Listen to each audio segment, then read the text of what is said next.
Okay, so I have a question for you right now. So please. among all the players that have been featured, on the screen earlier, who is the number one worst signing so far? Well, so far, I'm going to tell you it's going to be Havertz. Okay. Yeah. Okay. Yeah, For me, it's Havertz. Onana. I don't need to say Really? self-explanatory. Onana. Really? Worst signing of the season Really? so far. I beg to differ though. But, okay. But in terms of who is probably going to overcome all these things, I think Onana also. 4-4-2 Dudes. And this is the part where we welcome you to another episode of 442 Dudes. And I am Ben. I'm John. And we're the dudes behind 442. Yep. And of course, coming up next is what we call the 90 minutes off. You know the drill. We'll see you. Subscribe.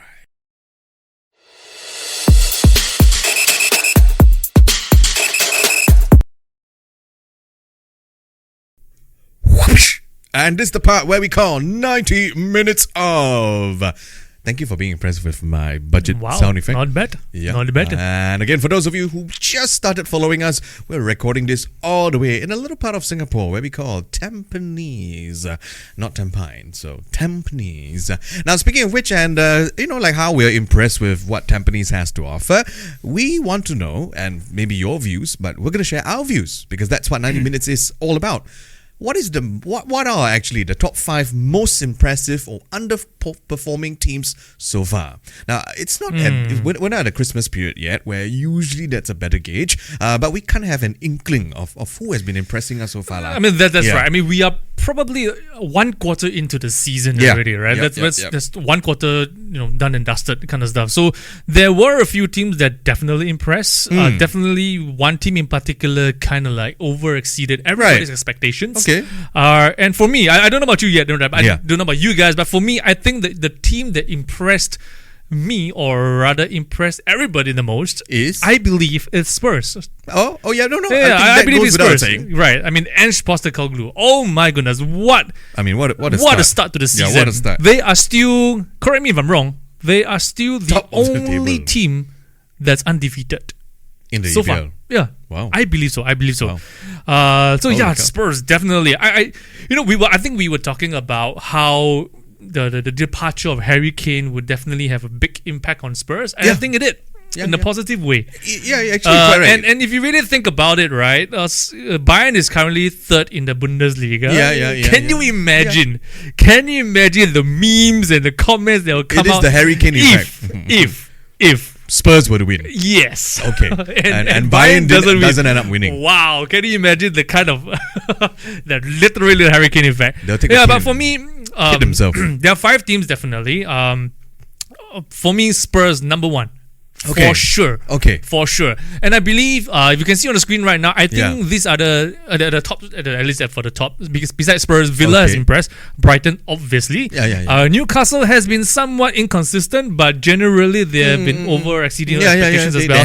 I think the chemistry between the front three, Gordon, Isak, and Almiron has been fantastic. And you have backup like Harvey Barnes, you have Callum Wilson out there. It's been fantastic. I think these 4 teams definitely stand out for me. And the 5th team, I would say, it is a toss-up between Liverpool and Man City. Right.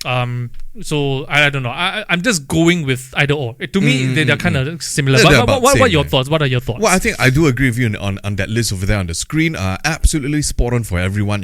I think Spurs, as we mentioned, they've been overperforming. I think overperforming. I think they're overperforming because I think a lot of people. What do you mean by overperforming? And that's what I'm going to explain. I think a lot of people thought they were going to go down right after that exit. I can't remember if it's FA Cup or something, but they exited. They lost. So people thought, they're going to start losing again. But no, they actually just came back, and they started winning, started performing. And we talk a lot, over the different episodes that Song Heung-min has been pulling his strings properly as a captain as well. The teams have been getting up on it. Richarlison as well. So all these players where people are thinking, they're not going to perform well, the rubbish and all that. But they end up becoming players that stand out for Spurs. So yeah, I do agree Spurs do deserve to be on that list. Aston Villa as well. I mean, we Unai Emery, Mr. Gude Iberning, did a wonderful job, you know. Aston Villa wasn't doing well that much last season, but this season started a little bit rocky in my opinion. Yeah, that's true. Yeah, but That's you know, true. they got themselves quite good now. Alrighty. They've been outscoring certain clubs, mid team clubs as well. So Brighton also, I think, with regardless, you know, what people say, whether they were selling their best players, they have been performing very, very well. And what's his name? Zerzi or something like that. I don't know. Dizerbi. You know, I think he will be the next Man City's manager. Really? Sooner or later. I think he has what it takes. So I do agree. I mean, Newcastle, needless to say, they do deserve to be there. I think at the very start of the second season, first episode, I backed that up saying that they would be doing quite well. And regardless being in a so-called difficult Champions League draw, I think they're doing not too bad despite a loss. Trashing recently. PSG 4-1 for that matter. Yeah, I mean, well, they just lost to Borussia Dortmund again. But oh well. You know, but nevertheless, good call. But we have the underperforming teams. Of course. I'm not going to touch on City and Liverpool because I really do think they are. I think we were done. Past, you know, just so speaking about to them. me, it's about the underperforming, and in the underperforming, disappointing to say, Chelsea has to be one of them. Why? You know, Why? I think. Not about the money we've spent, but I think the players or sort of the development that we want. Yes, it did take quite some time. Yes, you know, money is there, but we've kind of bought the best of the best for every department. Are you kidding me? Yeah. No, you bought the best of the best. The best. The best of the best. You are putting a record best that of the you best. bought the best of the best. What rubbish are you talking about? Are you I'm still going to say delusional? they did buy the best of the best for in terms of being youth in each department. And I'm glad it's slowly working out. No, I'm really glad it's slowly working out. Cole Palmer, in my opinion, has just easily fit into the squad. Caicedo, which everybody is saying, you know, but he might be shit for now, but I think he's going to be good. And Thiago Silva, who I'm going to constantly say he's going to turn 40 next year, but he looks like he's playing at his prime nevertheless. So, you know, I think whatever it is, there is a hope that we can still climb up to the top 5. And going to Everton, I mean, Everton, we said from the start, I remember we were saying who will go down, and I just reminded you, Everton's going to be one of them. And Everton's just, I wouldn't say underperforming lah. I expected them to underperform in the first place. Of course. Then you got Burnley and Bournemouth. I mean, Bournemouth. Yeah, Bournemouth. They're not impressing lah. They're just not impressing enough for me. I think they're struggling, and I think relegation is just in the sight lah. If they don't buck it up. Sheffield United, on the other hand, kind of surprised me. Why? I thought Sheffield United would do a little bit better. What makes you think so? I'll tell you, it was a 50-50 for me between Sheffield and Nottingham. I think these two. Nottingham Forest. Yeah, I thought they're underperforming. If you ask me, for the hype that they've been getting, I thought Nottingham would be performing a little bit better. Yeah, I'm just saying, because I think that dude who looks like he's always drinking every week, what's the manager name? Can't remember, but he looks like he's drinking every week lah. Okay, I thought they'll be performing better.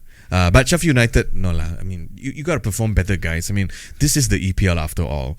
And then my 50-50 has to be either United and Luton Town. But I gotta say, Luton Town, as it is, you know, I don't want to say they're underperforming. They haven't been back for years. They have the hype. Excuse me, did you just say they haven't been back for years? Exactly. This is the first time in the Premier League. That's what I'm saying. They haven't, in top flight. They have never been in the top flight. Well, then I gotta say they have. Hey, you got the history wrong, bro. Then I gotta say, then they don't underperform. It's gonna be United's fault then. So you're going with United for underperforming? Yeah. Well, you're not wrong. I mean, the teams that you mentioned, I think that's pretty much self-explanatory. But what I want to say is, regards to all the teams, is the Burnley. For a team that basically blew the championship away last season, but it's a curse lah. It's coming up. You know, I honestly expected them to do much better than they are now, especially the signing of James Trafford. But I'm telling you, it's a curse. Why is it a curse? Every time someone does well in the championship, they rarely do well in the EPL. I think it's a curse. Newcastle did well. Yeah, okay. But, Reading did well for a period of time. Sunderland did well when they came back up. I mean, when they won it. Yeah. I mean, now Leicester is basically flying in the championship. They are on course to and break, then after they're going to come they down are the next they season. are on course Yeah. to break the record number of points in the championship, but which I think they will. But you know, Leicester aside, you know, looking back at the teams they've been underperforming, I think apart from Burnley, another team that I felt really underperformed is Manchester United for all the hype. You know, they've replaced obviously Onana. Yeah. They replaced De Gea with Onana. They brought in Mason Mount. Yeah. They But brought he's in injured lah. Rasmus Højlund. Okay. Also injured. I expected a lot more. Okay. From United, and with Casemiro having a season or at least half a season under his belt, you know, I expected them to do much better this time round. Okay. Right, but for whatever reasons, they are definitely underperforming. Well, it could be. I'm just guessing. I'm just making wild guesses here. I might be wrong. You might agree me. You might disagree me. Yeah. But I believe that something behind the scenes, whether it's in the Glazers, you know, playing hardball, or you know, Ten Hag not being a very good manager, or you know Sancho just being a bloody spoiled brat. Okay. I'm not sure whether these are the things that's Okay. And spit it out. I mean, Casemiro, there are rumors, right? Yeah. Articles that came out that Casemiro is right now saying he's regretting his move to Manchester United. Don't bluff. Really? I'm not kidding. Okay. You have a look up the internet. There are articles and now they're writing exactly what I've just mentioned. Okay. So for a top player like Casemiro, who has won it all with Real Madrid and you know triple championship, for him to come and say this kind of things, I think it puts into perspective again what Ronaldo said about Old Trafford. Okay. The facilities and the things that's going on behind the scenes. So now you're saying that, okay, so when Ronaldo did that dramatic exit from Old Trafford, he did that dramatic interview with Piers Morgan. Yep. There were people that say, no lie, it's just you're a diva, you're a bloody bitch. But I think he's been proven right. But now you're saying I think he's been proven right. Okay. I believe he's not someone that just want to go for the fame and everything. Probably, I mean, knowing him, he's a little bit on the egocentric side. But then again, I think he's not wrong in saying that, and I think it's starting to prove that he was probably right. That his exposure of what's going on, the culture in Old Trafford is not just proven right. It's not just Ronaldo though. Okay. Gary Neville has been very vocal about this as well. With regards to United. I think Roy Keane also lah. I mean, pretty much. Yeah. Okay. So if you ask me, among all the teams that we have kind of highlighted, or rather you have highlighted earlier, but which, you know, who are underperforming, I think Manchester United has probably hit the list. Yes, they have won a few games. I think Maguire and Onana, you know, suddenly they're back to the hero, saving a penalty. I'm telling you, it's the documentary. I think so. It is the documentary. Hopefully. No, you think about it. After the documentary, McTominay has been consecutively scoring, I believe. McTominay, not McTominay. Man. Okay, correct. McTominay, what? Yeah. So McTominay, you know, he stepped up. Maguire stepped up, which is a legend move, by the way. Onana stepped up with a penalty save. Although it seems like our dear friend here doesn't want to say that it's a good save, lah. But you know, it's still safe. I mean, it's a comfortable heart. But anyway, let's move on. Let's move on to so that's all for the teams, right? Let's move on to players.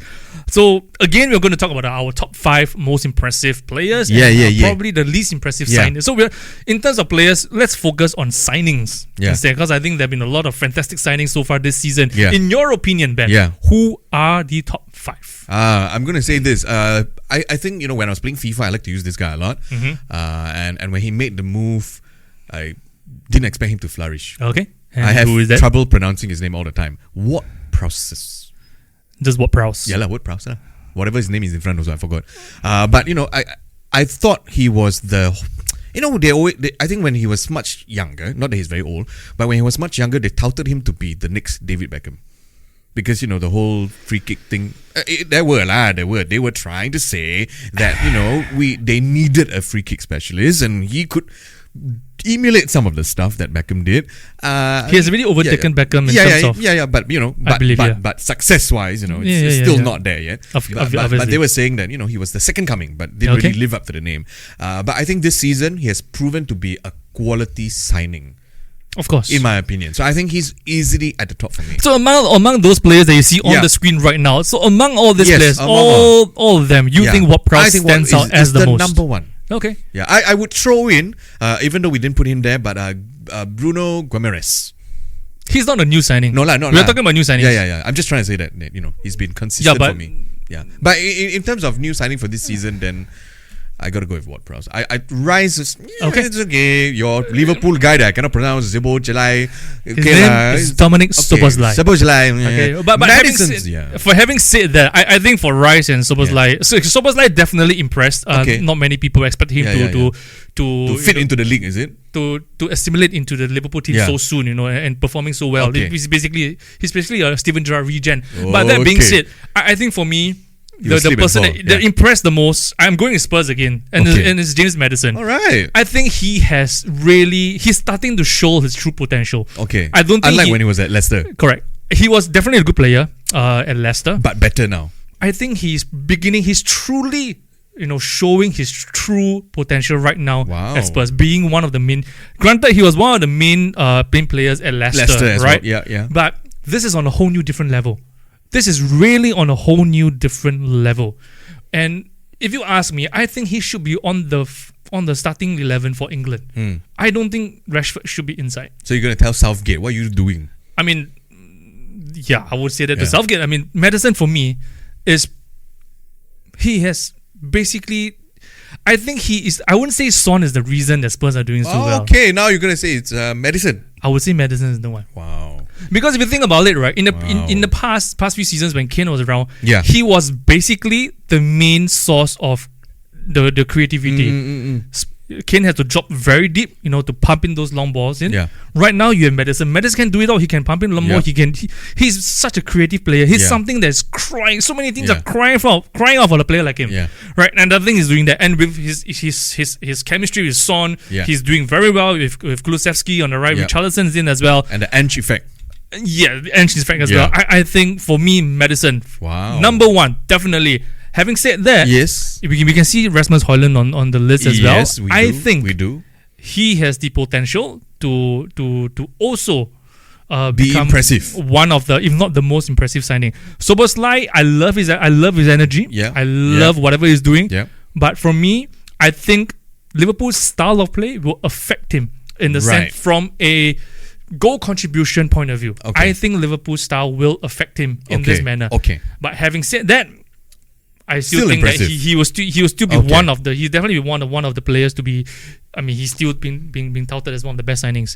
Yeah. So that was the most impressive. Now coming to the worst signing or the kind of stuff. What are your opinions? Well, I think I'm a bit biased here, but I'm going to say that Kai Havertz, you fool. Okay, anyway, ever since he moved to Arsenal, I mean, see lah. Move. Go. I think it was Kepa's wedding, or don't know. Then Jorginho was there, and they decided to talk about Arsenal. Okay, so you moved there, but you're not doing so well. But okay, on a neutral point, I really don't think he has been doing well there. Okay. I mean, we expected a lot better. Another Chelsea one I want to throw is Mount, but I have to give him the benefit of doubt because of the injury he has. So we don't really see much of him. But anyway, when he was playing, we also don't see much of him. But now, Endo. So who are you going to focus? You want to focus on Endo? No, I'm just asking you now. I mean, because we went about Szoboszlai. What do you think about Endo? Because we have a thing for the Asian players. Yeah. And what do you think about Endo then? Because we had a lot of hopes for him when he came. I think it's the wrong signing. As much as I love that we have a specialist number 6 and all, I don't know. It's just the whole vibe doesn't. I don't know. It just doesn't seem to fit. It's almost as if, if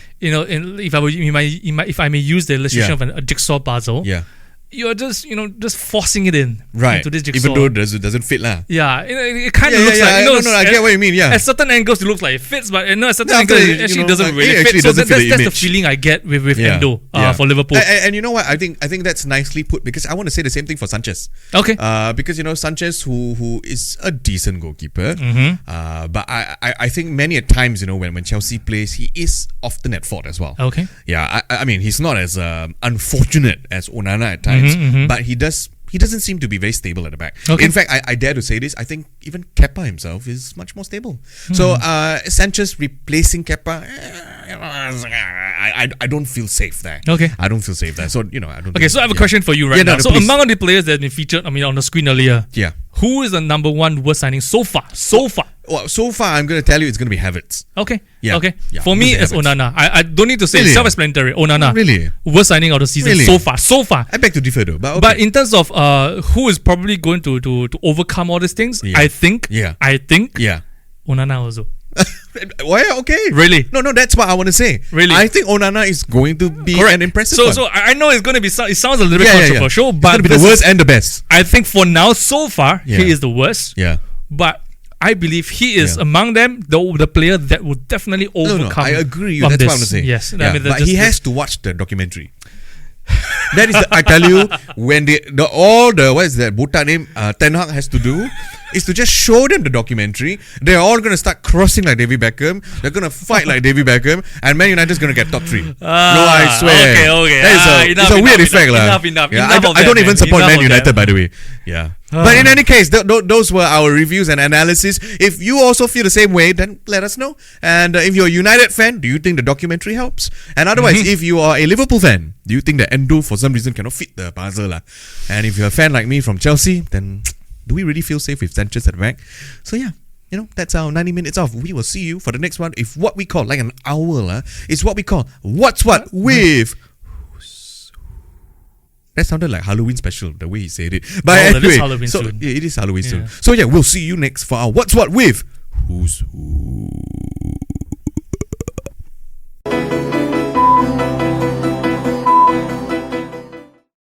Welcome back to What's What with Who's Who.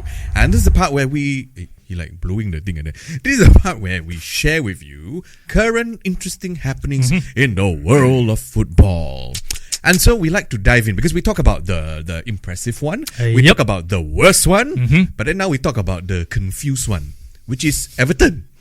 I tell you, Everton has no idea where they are, and they recently faced something that might get them into deeper shit, which is over a FFP rule breach, or rather breaches. And because of that, they have, it is bold, record-breaking points deduction. They are actually on course for a 12-point deduction. Relegation already. If I'm not wrong, right? There was one episode last season that we spoke about this. Yeah, we did. They were actually kind of like the whistleblower came from one of the team managers. I think it was I can't remember which team. Yeah. So one of the chairmen actually whistleblowed about Everton's FFP, the accounts and everything, Right. and then they actually went and do an investigation, and it seems as if the investigation has been completed. At least that's what it seems. Yeah, it does and seem they that are on course to have a 12-point deduction. Now, here's what I feel. Okay.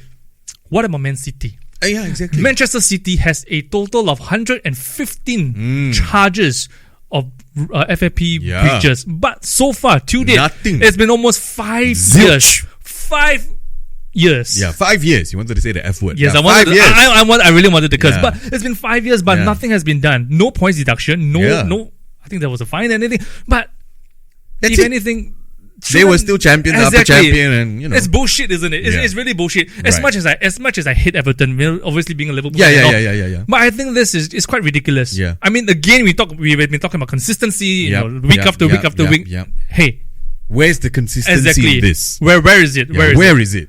I mean, it's bullshit, isn't it? Yeah. And then Everton as good as gone. I mean, it seems like it's... Well, if the verdict is going to be that way, they are going to be gone. It seems like a done deal, but they come are on. Be gone. I mean, if Everton really has points deducted, I think everybody's going to jump on Man City's train. I think that's what I was about to say as well. So they're really going to open a can of worms, and I really think if the FA have to really seriously consider this, because there's going to be a lot of impact, and the impact is going to be huge. Yeah, because we are talking about the English Premier League over here. Yep. We're talking about the best league in the world. We're talking about one of the most highest profile players that's being involved over here. So if Everton gets relegated because of the whole breach, then Whoa. Yeah.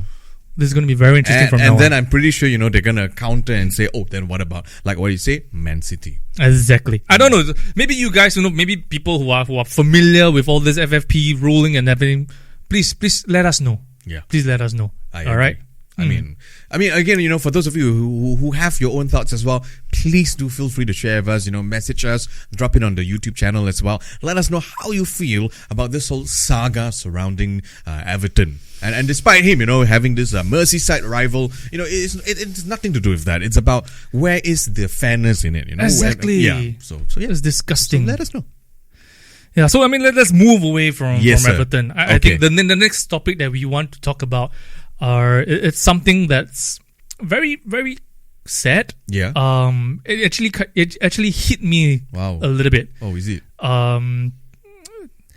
No, I mean everybody knows I'm a Liverpool fan and all, but we know. I am first and foremost a football fan. You know, I love football, and in the past week we received very, very, very sad news that Bobby Charlton has passed on due to old age. Yep.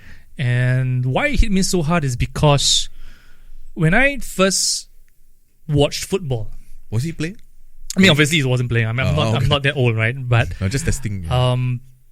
But I did read up on the history of football. I did read up a lot about the teams of the past. Okay. And Bobby Charlton's name is always among those always popping up. Yeah. And you talk about the legends of the past, people always talk about Maradona, talk about Pele.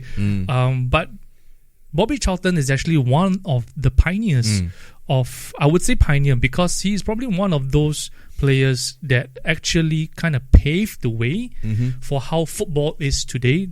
In terms of the stature of football, and how big the game is on a global level. Bobby Charlton was one of those that really paved the way. Right. And he's actually, if I'm not wrong, he's probably, there's only a few of them who are still alive today. And I'm talking about the England 1966 World Cup winners. Yeah. I believe he is one of the last few who was alive in recent years. Wow. And, the things that he's done for the game, not just for Manchester United, not just for England, but the things he's done for the game. After he retired, he was such an ambassador for United. He was a fantastic ambassador. The success in the 90s, with select Alex Ferguson and all. Bobby Charlton was always there. If you read about what Neville said, what Beckham said, what Roy Keane said, he has always been very much involved. Yeah. I mean, and when we watch the games on TV, he's always in the stands. He's always supporting them. And he is the kind of person that he doesn't need to speak much. His presence alone can inspire you. The aura. Exactly. We need people like that. I think that in the modern game, I don't think there are a lot of people with this kind of aura. Ferguson probably, I would say, still has it. But, retired. But even then, But then, yes. Yeah. But so to me, Bobby Charlton was someone that represents one of the reasons why I actually followed football. Wow. Even more familiar, wanting to understand football even more. He is definitely one of the reasons why. And especially on history, I read up a lot about the 1958 Munich air crash. How they actually came together to support one another. Despite losing all their teammates and all. So yeah, I don't know. It kind of hit me hard because I love football. Yeah. Right. So. Yeah, I cannot imagine. I think I mentioned to some people as well. If I can feel so much for Sir Bobby right now, I don't want to say anything else. Yeah. But there is someone in the game which I think everybody agrees is really a legend and probably the reason why a lot of us are following football in the first place. Yeah.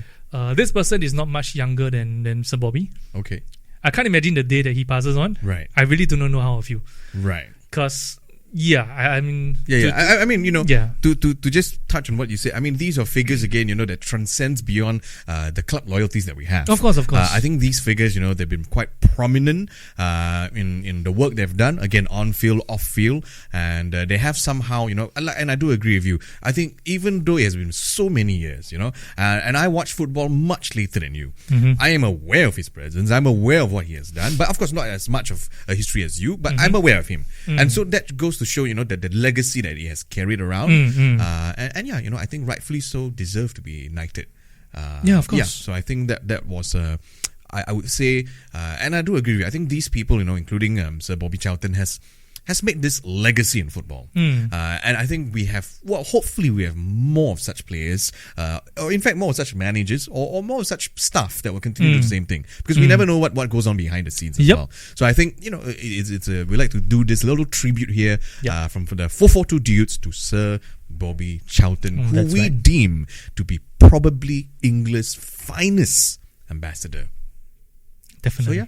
So that's our little tribute to Sir Bobby Charlton. Now we talk about a legacy, and today in this football era, there are a lot of not just legacies but controversies. And I think we've talked about this many times, got frustrated of it many times, and have sort of tried to share our own ideas on how it can either be improved or maybe it should be abolished in the first place. Yep. And that's none other than the VAR.